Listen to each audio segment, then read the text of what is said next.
Huwag ninyong katakutan ang pumapatay ng katawan. Ang katakutan ninyo ay yaong ang pumapatay ng katawan, ngunit hindi nakapapatay ng kaluluwa.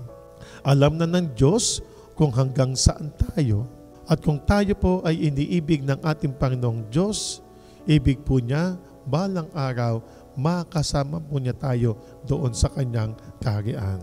Kung tayo po ay laging nasa ating Panginoong Diyos at tayo'y gumagawa ng mga kabutihan, hindi po tayo nalalayo sa kaharian ng ating Panginoong Diyos. Ang tayo po ay laging sumusunod sa kalooban ng ating Amang nasa langit, hindi po tayo nalalayo sa kaharian ng ating Panginoong Diyos.